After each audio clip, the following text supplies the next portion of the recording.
welcome everybody to a brand new episode of Topic. Thunder. Here from the top 10, I'm John Roca. And I am Matt Nost. This is a show that we do for our patrons over at Patreon. They send in whatever they'd like us to talk about. We don't know what it is in advance. We just answer them as they come in. So it's a surprise to us as much as it is to you. Yeah. And John, I believe it's your turn to start this time. Well, let's do it. Our first one comes here from Matt Scanlon. Says, hey guys, what is a movie you haven't or only a few times talked about that is one of your favorites? Thanks for taking my question.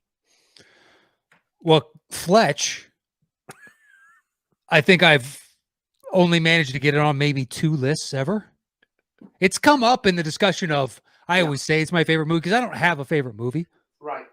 I just think that question is utterly impossible. Yeah. Well, it's just like, what mood am I in?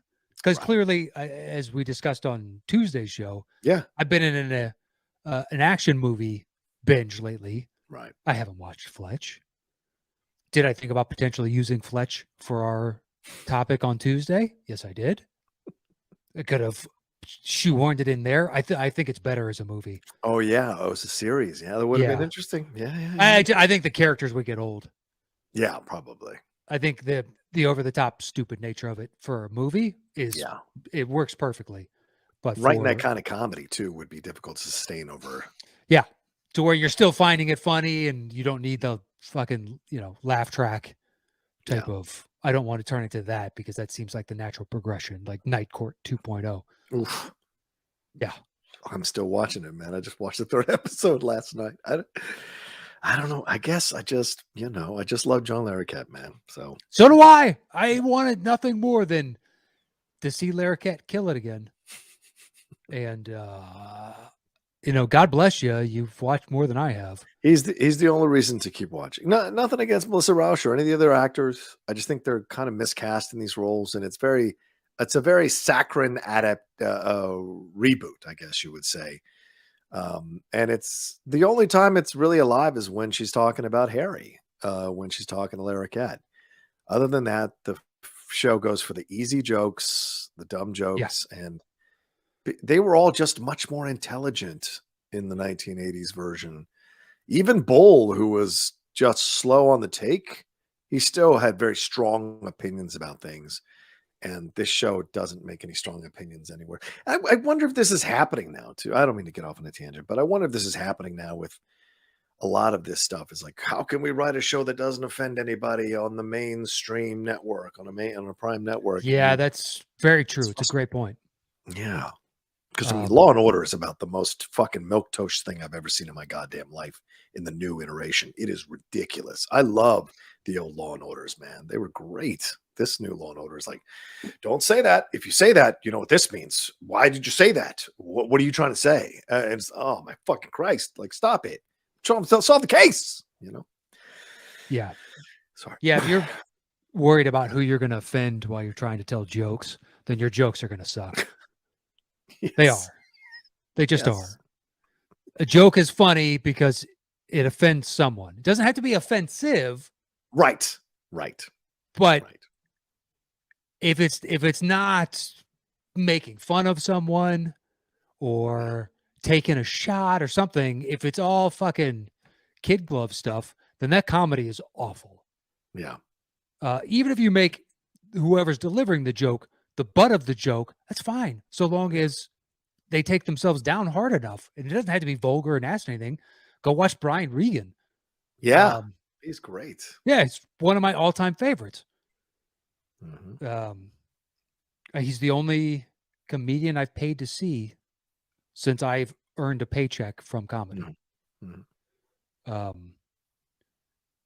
But yeah, if you're worried about, because like in that first episode, the Roz character, I don't know what it is in this one, when she's trying to find the person that keeps messing with her board, and like, look, if you didn't see it's that one dude, as soon as she introduced it, I don't think you're paying attention to the show. But if that's the level of comedy, like that's supposed to be the zany comedy, that's awful. That's beyond awful.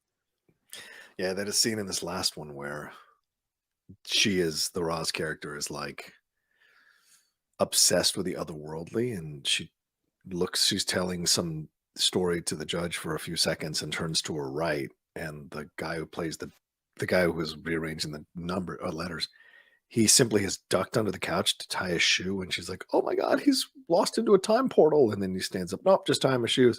Oh my god. And I'm like, "What the fuck is this stupid ass joke?" Like, How is it that just funny? was ridiculous, man. So Yeah. How is yeah. that funny? Yeah, it's not. It's stupid funny, which is not It's not. funny. It's saccharine. Um, I don't know how many lists. I don't think I've worked on a lot of lists in for the Citizen Kane. So I don't know if there's True. been that many lists because we don't really dive into classic stuff that much. So, and the bio, it wouldn't really it kind of, I guess it does qualify, but not really for a biopic because it's not a real person. Yeah. It's a gray So area. yeah, I've kind of kept it out of those kinds of things. But yeah, that's a film that I thoroughly love, could never talk enough about. But it's only found its way on the list a few times. Yeah. Let's see what Shit. some other. I mean, there are a bunch of movies that are excellent that don't make a Yeah. lot of lists. Yeah. Like how many times do you think we've talked about Wizard of Oz? Oh, but hardly any. Hardly any. And Yeah. I think that movie is fantastic. Yeah. Yeah. Hardly any. Yeah, part of this show is we want to do different stuff, but Yeah. there is a limit as to what people will tune into. Right. And we ran into that early on. It's like, how many more superhero shows can we do? Yeah. Yeah. Yeah. That's why you don't see many from us because we've done a lot of fucking superhero. It's like, I don't know what else there is to do at this point on that topic. And there's a But lot people, of sports topics that we've kind of shied away from because those don't do good numbers for us. So there's probably a shit ton of sports movies that we've only given a yeah, cursory conversation to, or not even brought up, because there's a crap ton of sports movies out there that are great or good or fun to talk about. But early on we saw our numbers for those sports episodes, and it would be so dramatic. yeah, Like, nice high peaks. And what was that week? Woo, the Marianas Trench. And then we go back to anything else, not sports, and be like, all right, there. I had somebody who was like, they asked me to guest on their show, and they're like, what do you want to do for a topic? And I'm like, oh, whatever you want. And they asked me my interests, and they were like, oh, sports? We've never done sports. And I was like, listen, I don't know if your show audience is the same as what we have on Top 10, but we should find another topic, just so you know. They were like, thank you for that. We had never thought about it. I was like, the Venn diagram doesn't cross over as much as we would like. Yeah. It does exist, but it's not to the degree that we want. As long as you know going in, you're not going to get numbers on that episode, then you're fine to do it. And you're fine to do it, then do it. Knock yourself out. But don't go in expecting you to get big numbers on that episode. Oh, you want one of our last ones to be a sports episode? Hey, you know me. I don't go full bore, baby. I'd do it. Let's do the live show sports episode. No. But yeah, I mean, that's certainly a lot of those that we haven't talked about. Sure, a lot of classic films. Like, I'm sure we haven't explored film noir as the top 10 film. We've never discussed musicals because Matt doesn't like musicals. But we've never done a top 10 musicals.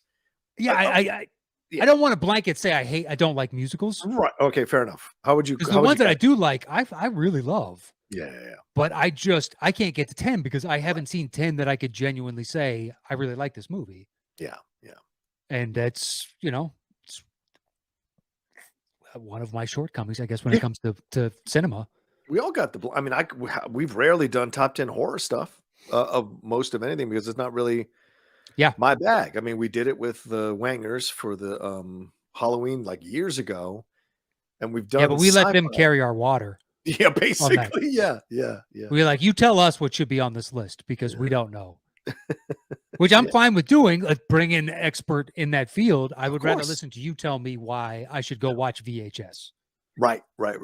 Exactly. It's either VHS or VHS 2, but that's what they recommended. That's the one that stuck in. I can't remember any of the others. Yeah. Well, somebody sent in a topic more than once on our Boss Hogs that wanted us to do Studio Ghibli. Oh yeah, Studio Ghibli. You were like, I would have to catch up. Well, I would say I would have to take at least a week to catch up on all the Studio Ghibli stuff. Just because I wouldn't want to rush it, But that happens. Yeah. That's the key. A movie that I love that I don't know that maybe I've snuck it onto a list. Mm-hmm. I don't know that I ever have. Men at Work. The Estevez brothers. Yeah, I fucking love that movie. I absolutely love that movie. Is it's some, piece de resistance? No. But No. I'm a big fan. Keith David. You got what's his name from Summer School? Mark Harmon? No. No. One of the two stoner kids. He was in a ton of movies, but the brunette, who I always thought would have a bigger career. I always found him likable and charming. Yeah. And he pops up every once and again and stuff, but never to the degree. Yeah. But yeah, I got a soft spot for that movie. Yeah. So yeah, there are just some ones we don't get to all the time, or we couldn't get to because of blind spots. Yeah. Or just not, the topics never kind of lined up for a lot of that stuff, So, sure. All right. So should we move on to the next one? Yeah. You want to take a break before we do? Oh, yes, absolutely. All right. Hear this word from our sponsor. We'll be right back after this.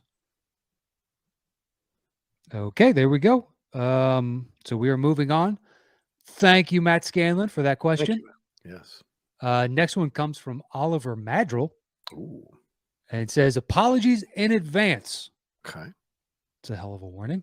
It says, hey guys, I finally got around to watching the Godfather movies over the holidays. I don't like the start of this. Yeah, neither do I. They lived up to the hype, but after Godfather 2, I got to thinking about Al Pacino and how astonishing he is in both movies. Apologies for the question I must ask. Pacino or De Niro? Why? Wow. I think I remember you both choosing De Niro as your ultimate guest on a previous Topic Thunder, but I feel like surely Dirty Grandpa, in the slew of late career crap he's put out, must have had an impact on things.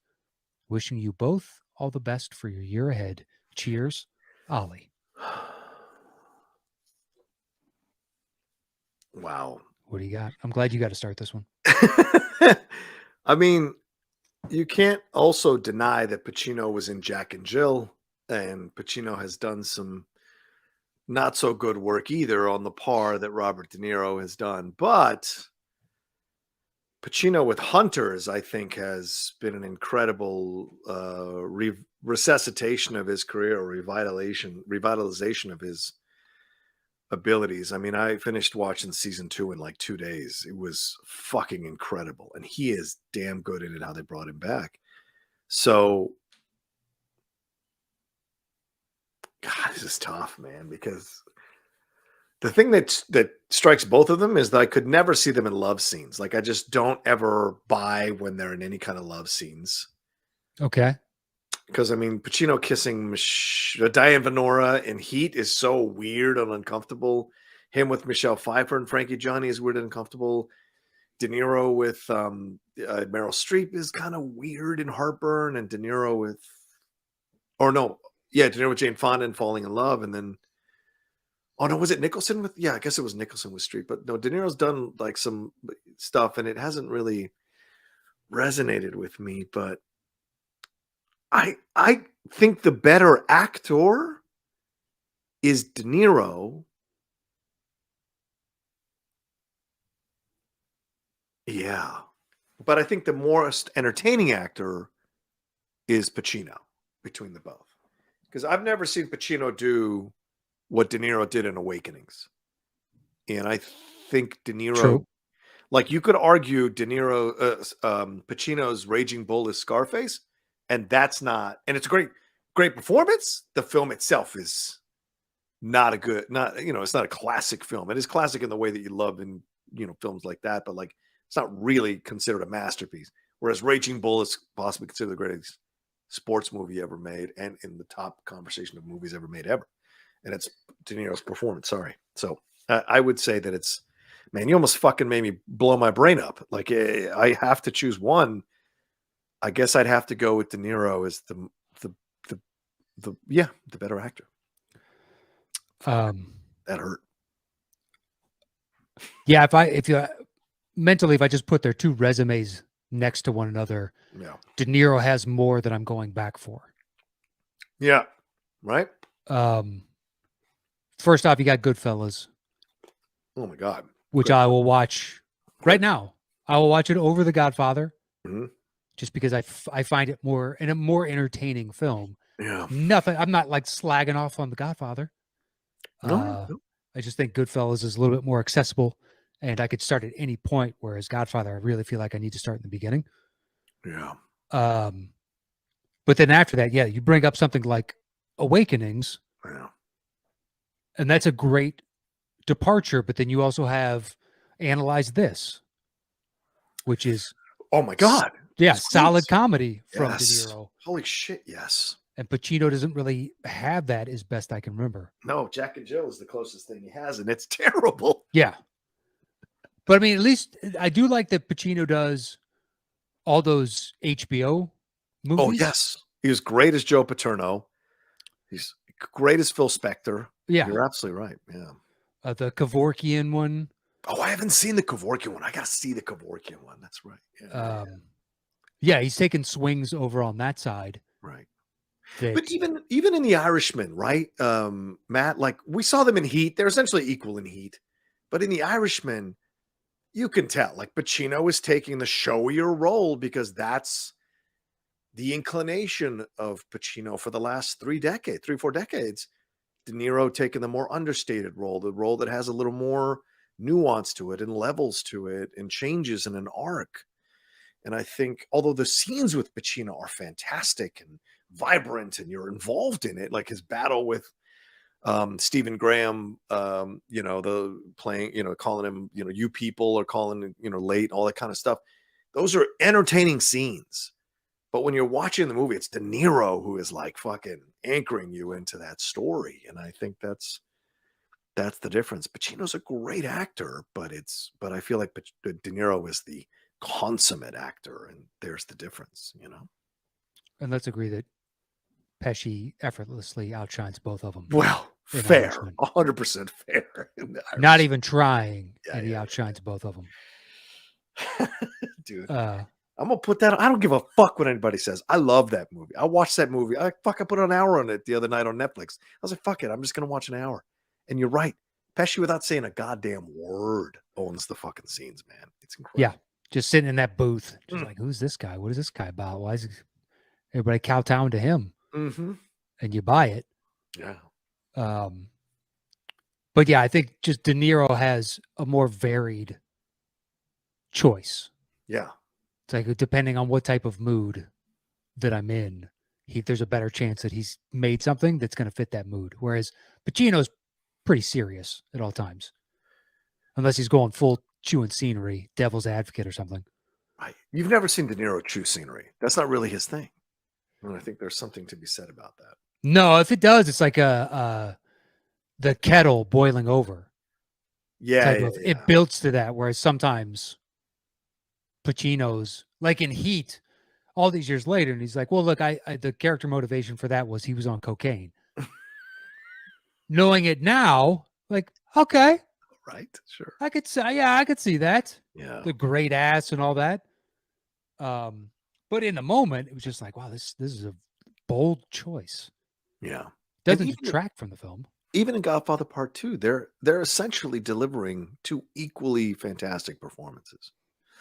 Right? You might give the edge to Pacino because there's more in the menace of Pacino, but equally interesting performances.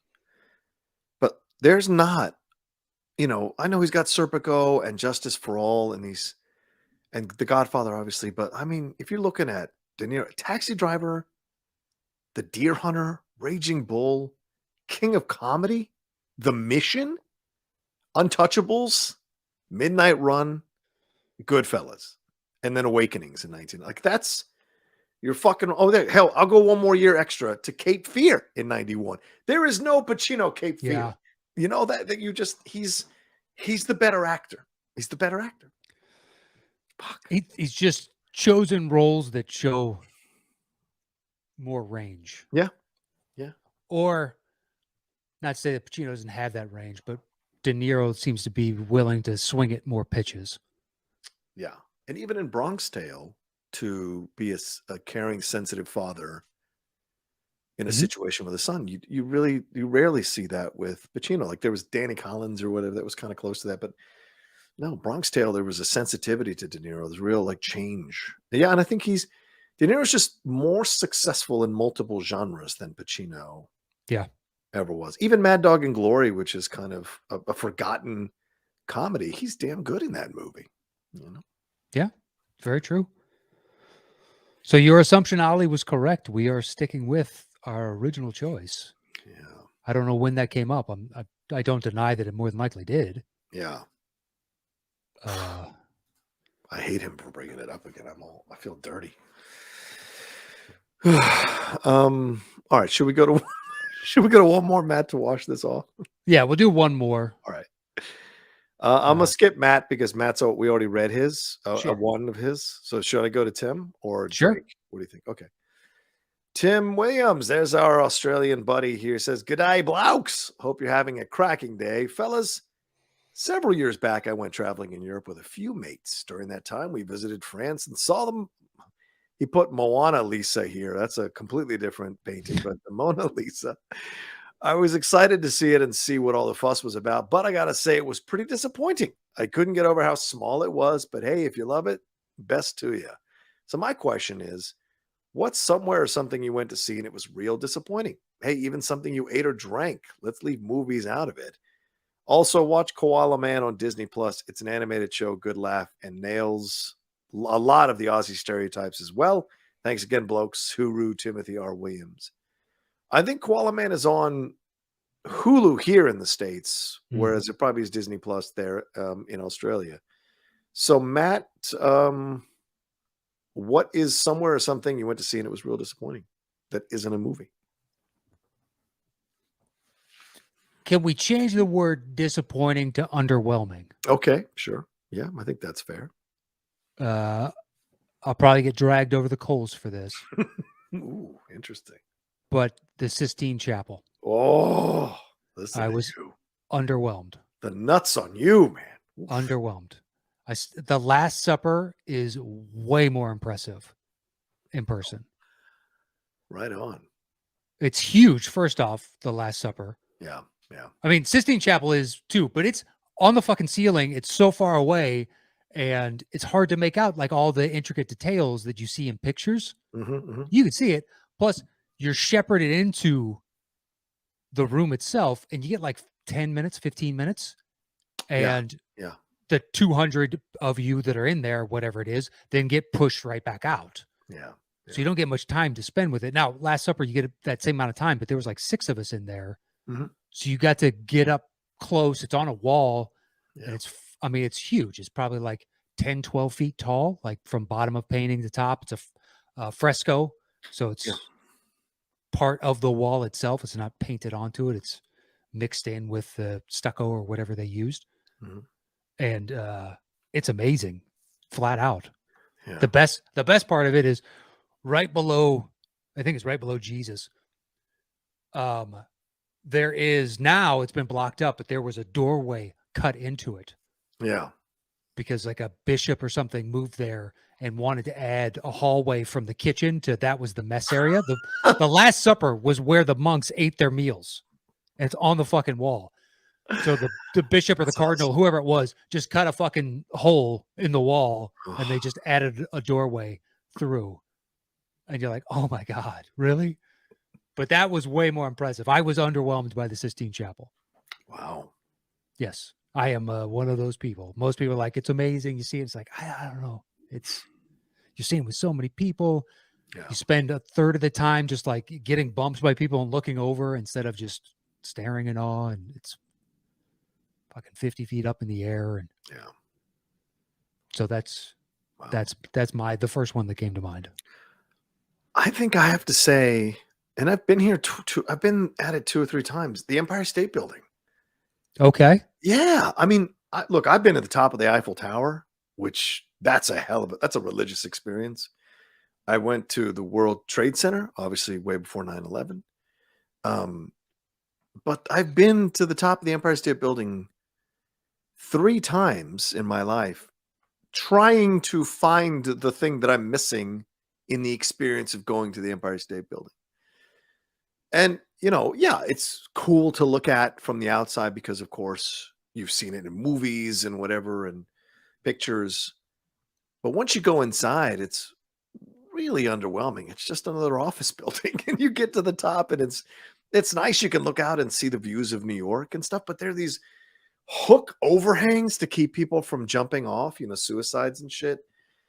And I think it really ruins the experience because you're just up there. It's cold as fuck. It's windy as fuck. At least 3 times I was up there, and it just doesn't have that magic that I Okay. was hoping to feel when I went to the top of it.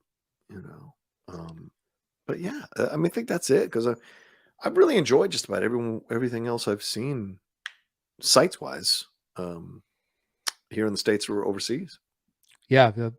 More often than not, when someone's like, "Oh, you got to check out such and such," if you're going that way, it's pretty much always worth it, unless it's here in the States, like those old school roadside attractions or something that. Oh yeah, yeah. But I've never really driven past any of those iconic ones. Mm-hmm.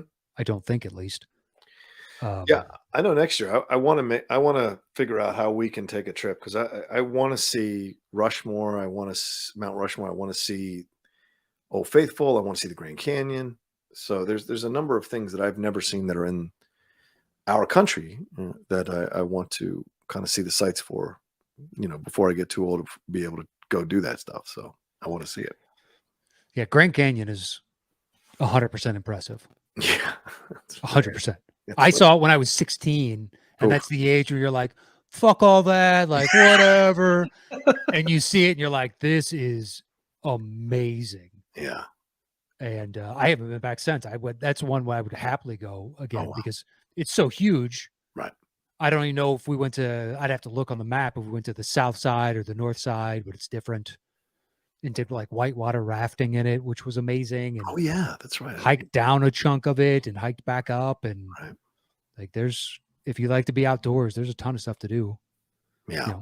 Be wary when you go because obviously it's in the desert. But yeah, Grand Canyon. But I've never seen Rushmore. I've never seen. We've been talking about doing a camping trip up to Yellowstone. Oh, cool. Yeah. That's fun. Yeah, I'd want to just put the pack on there areas that you're allowed to just, go hike, and wherever you end up is where you end up. Yeah. And just do that. Because I don't see the point of driving there and then going to an official campground. It's like, yeah, right? That what's seems the fun weird. in that? Yeah.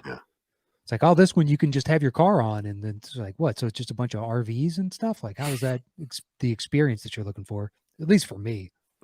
I respect that. City-wise, I would say Vegas real quick before we wrap up. I've never been impressed with Vegas, not even for a second. I've been there multiple times, and it irritates the piss out of me every single time I go. And yeah, nothing about it feels cool. From the sky and at night, the visuals, the skyline, incredible. Yeah, fly in at night. I would recommend that because it's cool as shit. Yeah. Yeah, it's 100%. During the day, that city is so depressing. Yes, it really is. It's so depressing. And everything's bigger than you think it is, and then everything's on top of each other more than you think it is, and it's just, it's really not conducive to walking around. It's weird. You feel danger around every corner. Yeah, plus everybody is their absolute peak obnoxiousness. You're right. Well, it's just like, man, we're in Vegas. Woo! Like, oh my God, there are tens of thousands of people here. Yeah. All going to go home and purport to have the craziest Vegas story. It's like, it's Vegas. At this point, I can't take more than a day, max 2. Yeah. I don't. I had friends going not long ago, and they're like, "You want to go?" Like, no, I don't. I don't give a fuck about Vegas. I don't really like. I don't mind gambling, but it's not something I look forward to doing either. I don't really give a shit. Right.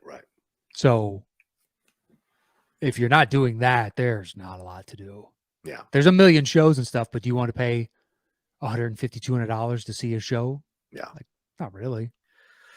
Yeah, I was there for CinemaCon, and it was like we stayed at Caesars, and it was just like, yeah. At least that's a good hotel. It was a nice hotel, no doubt, and it was expensive, but like the experience overall, when I was leaving, I was like, man, it was great to see those movies or get those presentations, but this city does nothing for me, man. Nothing. I couldn't wait to get out of there. I mean, I left right after the Top Gun Maverick screening because they had stuff still going for the rest of the day. I was like, poof, got in the car and get the fuck out of there, man. So 100%. yeah.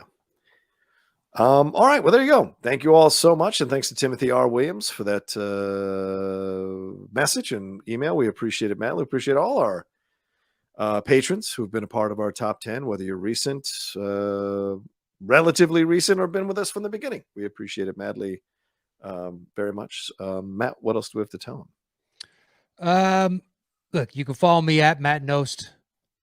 Check me out sometime. There you go. That's it. That's it. You can follow me at The Roca Says as well. Y'all be well, and we'll talk to you next time with another brand new episode here of Topic Thunder.